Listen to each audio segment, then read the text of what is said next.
আমি পকোড়া বানিয়েছি। এটা কিসের পকোড়া তোমরা দেখতে থাকো, কিভাবে বানাচ্ছি তাও দেখতে থাকো। দেখো, গাজর কেটে নিলাম, আদা, কাঁচা লঙ্কা, চালের গুঁড়ো, বেসন, লঙ্কার গুঁড়ো, ধনেপাতা, কালো জিরে, লবণ, হলুদ, এক এক করে সব কিছুই আমি মিশিয়ে নেব। দেখো, গাজরগুলো নিয়েছি, আদা নিয়েছি, এবার লঙ্কা নিয়ে নেব,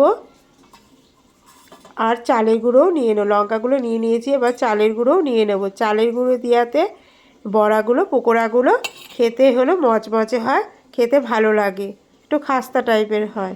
দেখো, আমি দিয়ে দিয়েছি। তারপরে হলো বেসনও দিয়ে দেব, সামান্য ধনেপাতা দেব, যেহেতু এখন শীতকাল ধনেপাতা দিলে খেতে ভালো লাগবে। দেখো, কালো জিরে, লবণ দিয়ে সব করে মিশিয়ে নেব, এক এক করে দিয়ে সব কিছুই মিশিয়ে নেব। লঙ্কার গুঁড়ো দেব, একটু হলুদ দিয়ে দিলাম, আর লঙ্কার গুঁড়ো দেব। যেহেতু কাঁচা লঙ্কা দিয়েছি, ঝালটা বুঝে দিতে হবে। আর যেহেতু আমার ছেলে ছোট, তো ঝাল খেতে বেশি পারে না, ওই জন্য ঝালটা অল্প দিয়েছি।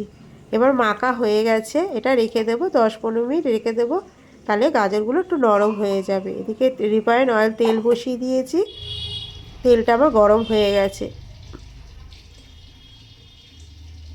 এবার পকোড়ার সাহায্যে ছোট ছোট করে নেব। দেখো, দেওয়া হয়ে গেছে, এক পিঠ হয়ে গেছে, উল্টিয়ে দেব। দেখো, নামিয়ে নিলাম।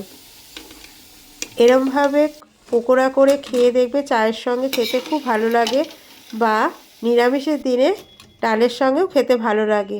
রেসিপিটি কেমন লেগেছে কমেন্ট করতে কিন্তু ভুলবে না। নেক্সট ভিডিওতে